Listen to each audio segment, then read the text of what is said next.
Estudiar las NIF de la 1 a la 8, ¿no? Vamos a hacer el estudio de la NIF 1 hasta la 8. Pues entonces vamos con el NIF 1. Lo primero que este documento tiene alrededor de 262 hojas y están en las NIF de la 1 a la 8, pero no significa que se van a aprender esas 262 hojas, sino que simplemente vamos a ver lo más importante de las NIF, como son el objetivo, el alcance y algunas consideraciones de cada una de ellas, porque realmente en este semestre lo que nos compete es solamente la parte teórica. Y bueno, este documento se les va a servir como referencia para cuando ustedes ya, para cuando vamos a hacer un pequeño taller de NIF y pues nos va a servir como referencia, pero para futuras evaluaciones o exámenes solamente nos compete la parte de los objetivos de cada uno, saber a qué se refiere cada una de ellas y el objetivo que pretenden alcanzar. Pues vamos con la primera, que es la NIF 1,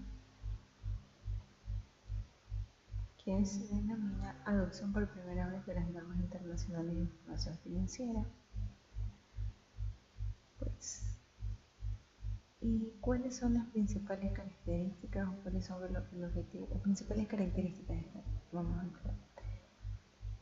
Bueno, primero que esta NIF se la va a utilizar cuando las empresas adopten por primera vez las NIF, ¿no? Y la apliquen por primera vez en sus estados financieros, ¿no? Y habrá algunos casos en que algunas empresas no podrán aplicarlas y pues hay unas excepciones que ya vamos a ver. Entonces el objetivo primero de este NIF es establecer el conjunto de normativas, el conjunto de acciones que debe hacer la empresa para cuando las adopta por primera vez. Otro objetivo es que como pues es un poco costoso, bueno, en algunas empresas han incurrido en costos muy elevados en la implementación de las NIF, pues esta primera NIF les va a ayudar a reducir esos costos, ¿no? Porque recuerden que siempre en las empresas hay que manejar el principio del costo-beneficio. El costo tiene que estar relacionado con el beneficio y algunas empresas han incurrido en pagar asesorías, capacitaciones, pues y ha salido sumamente alto y pues y tras eso no han podido implementarlas. Entonces esta ley es como una guía gratuita para que el contador, la persona encargada, pueda hacerlo. También el objetivo es que se transparente la información para los terceros o para los usuarios de la contabilidad. El alcance de esta NIF, bueno, porque el alcance es el estado financiero. O sea, aplica a la presentación de los primeros estados financieros. Y aquí nos compete ver las conciliaciones.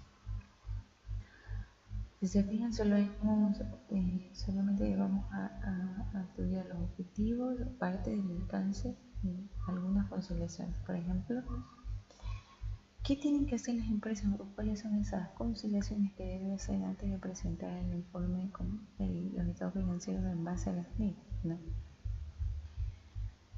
Deben incluir notas explicativas, ¿no? Deben incluir notas explicativas o conciliaciones con relación al patrimonio. En el caso de que, bueno, en el caso de los estados financieros anteriores deben incluir notas explicativas, una nota aclaratoria acerca de cómo está conformado su patrimonio y cuál fue la fecha de cómo fue la transición a las NIF. Otro punto también que deben considerar en el momento de presentar los estados financieros es una nota explicativa acerca de cuáles eran los principios de contabilidad generalmente aceptados que utilizaban, o sea, antes de la aplicación de la FIP y su transición. También este punto es importante. Si una entidad tuviera ese conocimiento de errores en su contabilidad antes de la FIF en cuanto a la aplicación de los principios contables, pues debe hacer conocer cuáles fueron esos errores. También debe informar acerca de cambios en cuanto a las políticas contables, ¿no? cuáles han sido esos cambios que se han suscitado. Y pues si una entidad no presentó estados financieros o justamente nace conjuntamente con la aplicación obligatoria de los BIP, pues deberá revelar cualquiera de estos hechos en los primeros estados financieros en base al NIF que haga. Entonces resumamos esta parte. Realmente lo que vamos a ver es el resumen o el extracto, ¿no?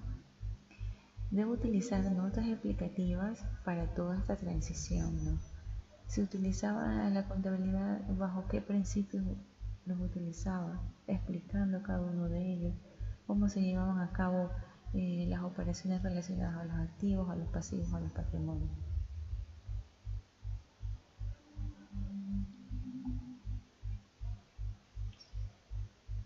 Vamos a hacer Bueno, la fecha de vigencia de esta NIF, la mayoría desde el 1 de julio del 2009, ¿no?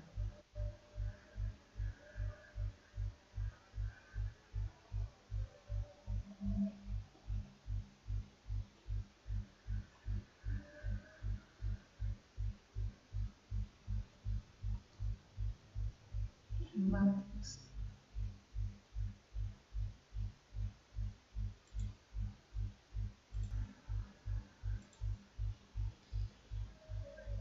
Entonces, en conclusión, ¿qué debe tener o tomar en consideración una empresa antes de aplicar las NIF? Pues, las notas explicativas, la nota explicativa respecto a la consolidación de su patrimonio según los principios de contabilidad generalmente aceptados. Debe hacer hincapié también sobre conciliaciones a sus estados de resultados, ¿no? En cuanto a sus pérdidas y ganancias. Y si nunca había utilizado NIF y es el primero, pues de todas formas, o si es que ya existe, ya tiene la empresa ya existe desde hace 2 años, pero nunca ha presentado un estado financiero, pues este hecho deberá informarlo en las notas explicativas de las NIF, ¿no?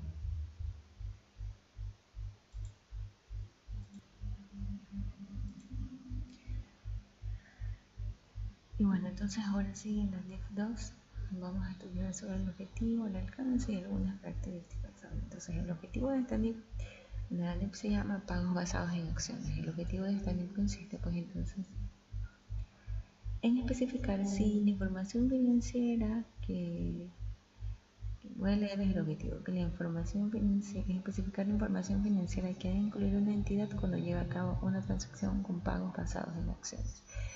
¿Qué son los pagos basados en acciones? Pues recuerden ustedes que vimos cuando hay variaciones en las fuentes de activo y patrimonio o pasivo y patrimonio. Se refiere a eso, ¿no? Puede haber ejemplos de pagos basados en acciones cuando, por ejemplo, un proveedor, un proveedor al cual le debemos dinero, pues participa ahora como socio de la entidad, entonces su capital fue realmente, o su aporte a la empresa fue la concesión de la deuda, ¿no? Participó como un pasivo, ya no le debemos a ese socio, le debemos a ese proveedor, pero ahora ya es socio, ¿no? Entonces pagó su acción con un pasivo que tenía, o en este caso era un activo para él, pero lo pagó con un pasivo propio de la empresa. También puede ser que accionistas que contribuyen con activos. Hay accionistas que pagan sus acciones con activos, con algún vehículo, con algún edificio. Pues a eso se refiere. Entonces, cuando la entidad no sabe o tiene dudas acerca de cómo resolver cuestiones contables acerca de estos pagos basados en acciones, pues tiene que remitirse a esta NIF2, pagos basados en acciones. Entonces se le aplicará cuando dice, cuando haya transacciones con pagos basados en acciones liquidadas mediante instrumentos del patrimonio, transacciones con pagos basadas en acciones liquidadas mediante instrumentos del patrimonio, que fue el que el caso que les nombré, no, le debemos a un proveedor, entonces él pasa a ser socio y automáticamente esa transacción se liquida. Transacciones con pago basadas en acciones liquidadas en efectivo, pues bueno, en este caso no habría problema porque es como el aporte de un socio de efectivo. Y por último, transacciones en las que la entidad recibe o adquiere bienes o servicios y las condiciones del acuerdo proporcionan ya sea la entidad o el proveedor muchos bienes o servicios de la opción de si la entidad liquida la transacción en efectivo o mediante la emisión de instrumentos de patrimonio. Es lo que les mencioné, ¿no?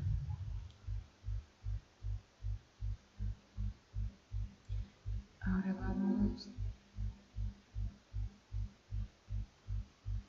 a ver otro punto. Entonces, pago basado en acciones se puede referir a estos casos. El primero, cuando ingresa un socio, pero ingresa eh, un socio que antes era un proveedor nuestro o antes era un acreedor de la empresa, pues ingresa a la compañía, pero disminuyendo su deuda. Por ejemplo, esta es mi empresa X y le debo al banco Pichincha, por decirlo así, $100,000. No tengo cómo cancelarle, entonces quiere ser socio o quiere participar de mi negocio y pues ingresa como socio y da por saldada la deuda. O también cuando, por ejemplo, algunos socios que ingresan con activos, con algún activo, ¿no? Un activo fijo, como un vehículo, un terreno.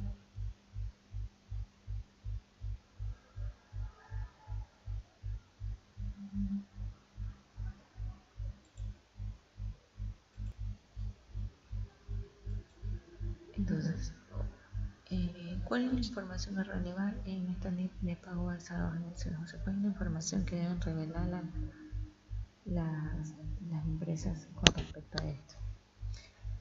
Pues una empresa debe revelar información que permite a los usuarios, o sea, los usuarios son los terceros interesados en las balanzas y en estos resultados. Información que permita a los usuarios comprender la naturaleza y alcance de los acuerdos con pago basado en acciones. O sea, no está solo en registrar la transacción contablemente, sino que deben haber notas explicativas haciendo hincapié al por qué, bueno, se aceptó a ese, por ejemplo, a ese proveedor como accionista. Debe haber una descripción de cada transacción donde se han efectuado pagos basados en acciones.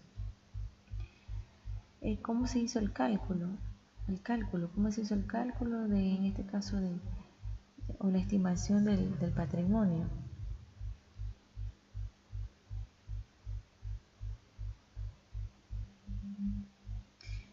La fecha de vigencia entró en vigencia a partir del 2005. En Ecuador la mayoría de las leyes entraron en vigencia en el 2008.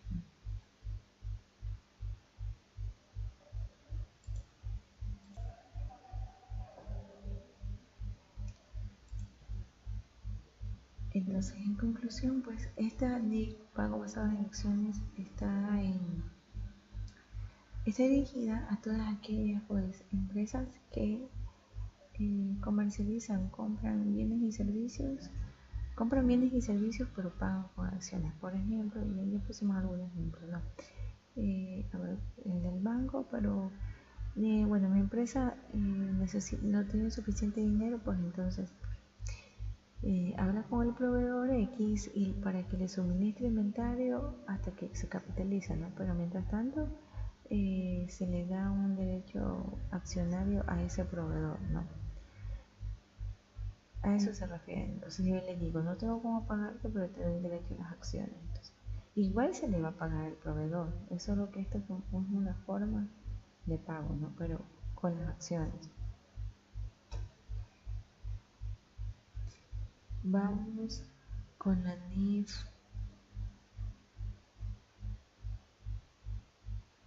Es muy extenso todo este documento, entonces ustedes solo se van a fijar en la primera parte.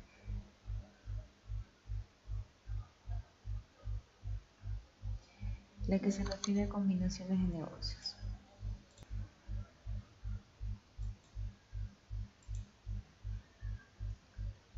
Entonces, a ver, el principio básico de esta ley 3, que es combinación de negocios, pues se refiere a que cuando una empresa vaya a adquirir o vaya a comprar combinación de negocios o vaya a combinar sus negocios, ¿qué va, qué va a ocurrir? Bueno, aquí entra la duda, pues, ¿qué hago con mis activos? ¿Qué hago con los activos de él? O sea, ¿cuál es el procedimiento? Entonces, esta NIF tiene el objetivo de dar esas normas para cuando sucede este hecho contable. Entonces, la empresa, la que compra la otra o la que combina el negocio con la otra, al principio dice que debe reconocer los activos adquiridos, es decir, los activos de la otra empresa que está adquiriendo y también los pasivos. No solamente va a comprar lo bueno, sino que también los pasivos. Al precio razonable, es decir, al precio en el momento de la adquisición o el momento de la compra. Y esta información debe revelarla a los usuarios, ¿no? Entonces, esto aplica para cuando una empresa o dos empresas quieren combinarse. La empresa que la adquiere o observa la otra, pues debe reconocer los activos, los pasivos y patrimonios de esta otra empresa a la fecha de adquisición de la misma, ¿no? Y asimismo, esta NIF exige que esa información debe ser divulgada, o sea, debe ser informada a los usuarios de los estados financieros.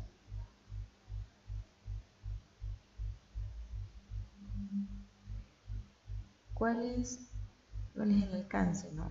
¿Cuándo se aplica?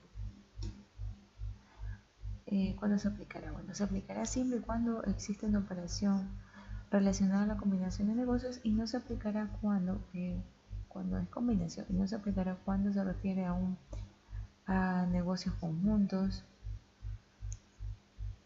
o cuando hay combinación de negocios, de entidades o negocios bajo control común. O sea, cuando ambas van a gestionar, no, es cuando una prácticamente absorbe la otra. O cuando, tampoco aplicará cuando la adquisición de un activo dentro de un grupo de activos, cuando se refiere a la adquisición de un activo o de un grupo de activos que no constituyen un negocio. O sea, muchas veces las empresas, yo como empresa solo quiero comprar los activos de la empresa X que está liquidando, pero no, tengo que comprarla en su totalidad, activos, pasivos y patrimonio, ¿no? En ese caso no aplica. Tampoco aplica para negocios conjuntos y tampoco cuando hay las dos entidades están o tienen un control común, ¿no? Tiene que ser que una absorba la otra.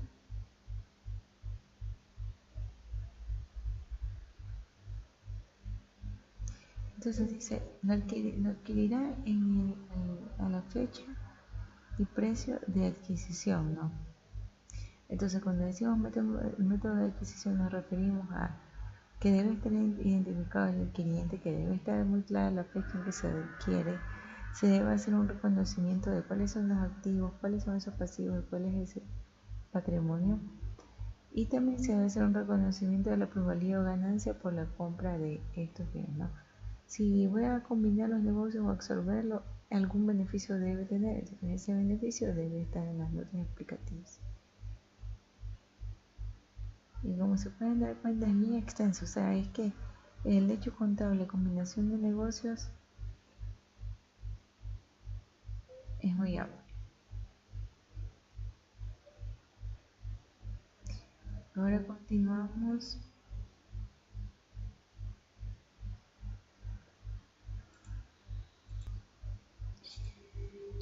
Entonces, como los videos tampoco pueden ser muy extensos, por eso estamos súper rápido. Entonces, estamos con la NIF 4, la NIF 4 que se refiere a contratos de seguro. Pues entonces, ¿cuáles son las razones que hubo para emitir esta NIF, ¿no? O la justificación de esta NIF? Que esto es una práctica, las empresas incurren en esto, ¿no? En contratar seguros para asegurar sus activos, para asegurar sus activos, sus bienes. Y pues esta NIF tiene normativas con este enfoque. El primero es para establecer mejoras en cuanto a la contabilización de seguros, y la segunda es que también emite normas donde obligan a las instituciones que emiten los seguros a revelar información acerca de los clientes. Por ejemplo, yo como empresa X adquiero una póliza de seguro para algunos activos fijos. Si en algún momento la super de compañía requiere a esta aseguradora pues que emite información acerca de mi empresa, lo puede hacer. También a eso se refiere esta ley. Principales características es que aplica a todos los contratos de seguro, ¿no? A todos.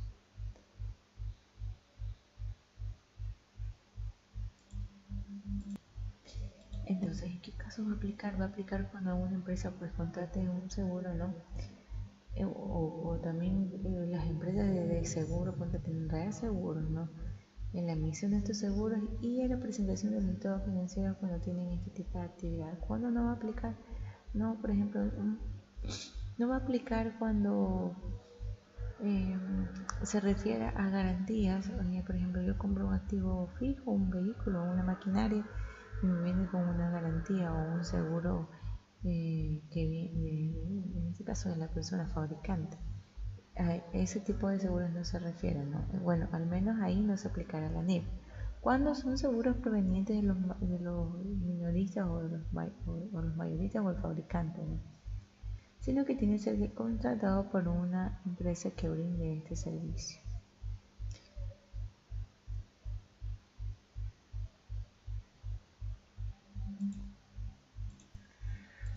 Entonces ahora estamos con los activos no corrientes mantenidos, bueno, la NIF 5, la NIF 5.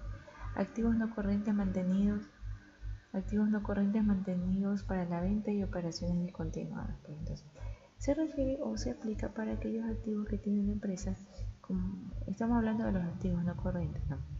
Los activos fijos mantenidos para la venta, bueno, que no son propiamente el giro del negocio de la empresa, pero que sin embargo en algún momento pues, eh, la empresa se venga a obligación pues, de venderlos, ¿no?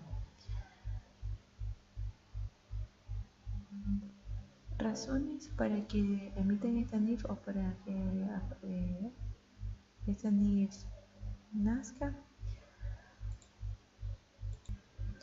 Las razones son que se necesitaba un conjunto de normas que permita pues, a ver qué hago con ese activo que ya no me sirve para lo que se lo utilizaba, pero sin embargo lo quiero vender.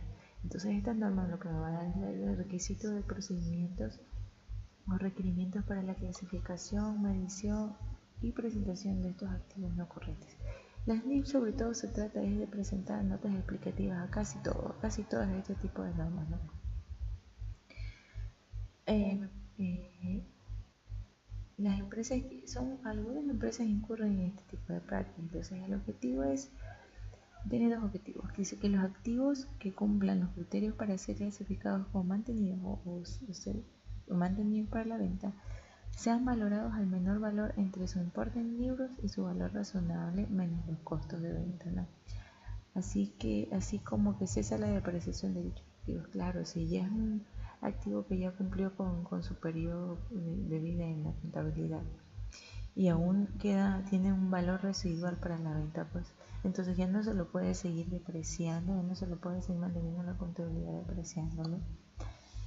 Y los criterios para ser clasificados como mantenidos para la venta ya lo serían, pues en este caso, que aún posean un valor residual, un valor comercial, ¿no? El alcance de esta norma, pues el alcance de esta norma el alcance de esta norma pues serán todos aquellos activos no corrientes mantenidos para la venta y, y todos los demás grupos de activos para los activos fijos que posee la empresa no mantenidos para la venta y para los mantenidos para la venta. ¿Por qué? Porque en algún momento los activos fijos que tiene la empresa en algún momento llegarán a ser pues, o serán dados de bajo o serán mantenidos para la venta, ¿no? Entonces, inclusive esta norma nos da una clasificación de los activos no corrientes, cómo debemos llevar la contabilidad de esos activos no corrientes mantenidos para la venta,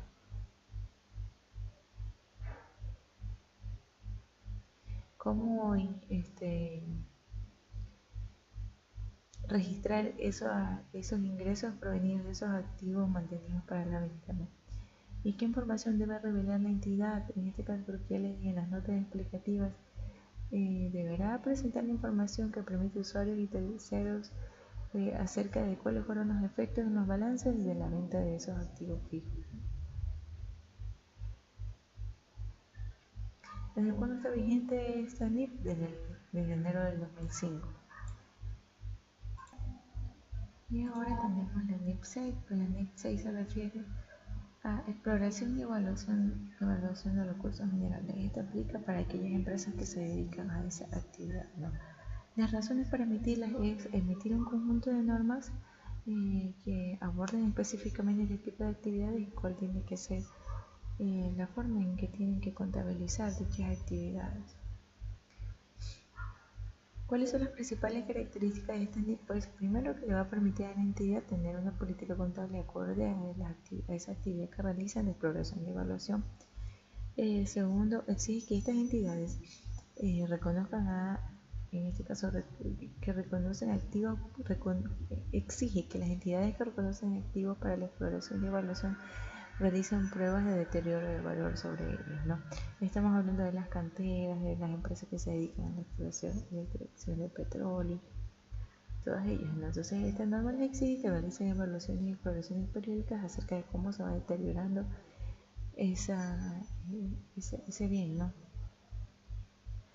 Y por último, requiere que el reconocimiento del deterioro del valor se haga de una manera distinta a la de plantearse, es decir, que reconozca el deterioro una vez identificado. Por ejemplo, supongamos el valor de un pozo petrolero o de una cantera. Por lo general, este tipo de activos fijos son propensos a ganar, más bien que deteriorarse, y son propensos, no son como los terrenos que ganan plusvalía, por este tipo de activos se revalorizan.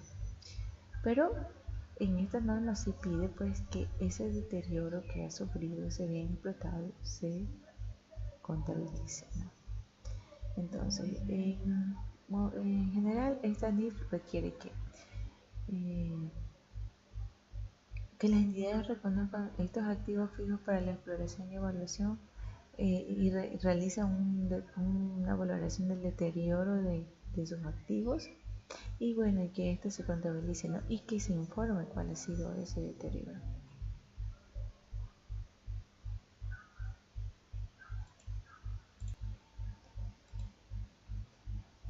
Y bueno, ya estamos culminando, estamos con la NIP 7, nos faltaría la NIP 8 y también la NIP 9. Entonces, la NIP 7 ya se denomina instrumentos financieros de información a revelar. Bueno, primero vamos a ver cuáles son esos instrumentos financieros, pues se refiere a las cuentas por cobrar y también a algunos pasivos que posee la empresa, ¿no? El objetivo de esta NIP es requerir a las entidades que en sus estados financieros revelen información acerca de la importancia de estos instrumentos financieros en su situación financiera, o sea, cuál es el peso de esos instrumentos financieros en su situación financiera y en el rendimiento de la entidad, y la naturaleza y alcance de los riesgos procedentes de los instrumentos financieros a los que la entidad sea dispuesta. Entonces vamos a ver el alcance. Esta NIP se aplicará a todas las entidades y a todo tipo de instrumentos financieros.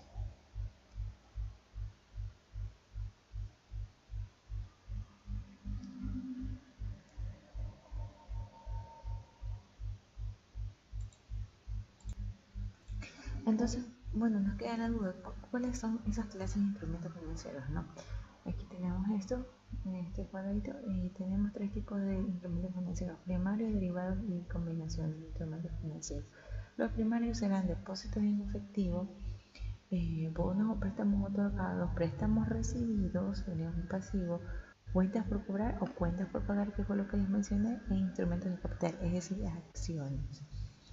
Los derivados, bueno, esto de aquí se refiere a garantías financieras, opciones financieras, estos son productos que ofrecen los bancos, y combinaciones de los negocios tenemos deuda convertible y bonos en dólares. Bueno, lo que eh,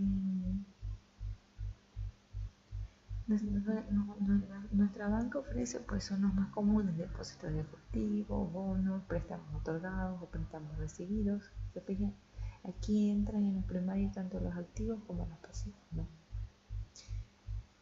Entonces, una vez que ya tenemos identificados cuáles son esos instrumentos financieros, pues esta norma de aquí lo que me me das unas normas para poder clasificar y registrar esos instrumentos financieros. Además dice que es de suma importancia que pues en las notas explicativas se haga un análisis de cómo estos afectan a la parte financiera y también a la utilidad. Y por la última NIF, que vamos a estudiar la NIF 8, que son los segmentos de operación, ¿no? Esta NIF, vamos a leer lo que dice aquí, dice, establece los requerimientos para la revelación de información sobre los segmentos de operación de la entidad y también sobre sus productos y servicios, las áreas geográficas donde opera y sus principales clientes. Vamos a pasar a los objetivos.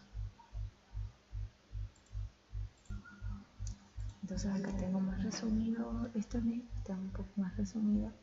De hecho que les voy a pasar este link porque están justamente las 8 NIFs que se encuentran vigentes y están bien resumidas para que las tengan ustedes. Aparte de que está bien resumida, igual es bastante la información, es que son bastante extensas.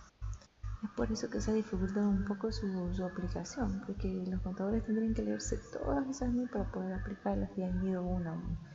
Entonces el principio fundamental de esta última NIF que vamos a repasar es que toda entidad debe presentar información que permita a los usuarios de sus estados financieros evaluar la naturaleza y las repercusiones financieras de sus actividades, ¿no? Y el entorno también. Los contadores ahora tienen que hacer no solamente presentar los números, sino que también deben hacer un análisis de eso que presentan. El alcance es en los estados financieros, en estos separados individuales. Se debe reportar cuáles son los instrumentos de deuda, es decir, los documentos de respaldo de las deudas o del patrimonio, cuál es la repercusión en la parte de las ganancias de estos instrumentos. Y la pregunta es, ¿qué es un segmento operativo? Entonces, un segmento operativo es un componente de una entidad. Un segmento operativo es un componente de una entidad que desarrolla actividades empresariales que le pueden reportar ingresos y ocasionales gastos. O sea, el segmento operativo es lo que realiza o a lo que se dedica la empresa, ¿verdad? ¿Qué es lo que se debe informar en este NIF? Dice que que quede bien claro cuáles son esos segmentos operativos y cuál es su repercusión dentro de la parte financiera de la institución.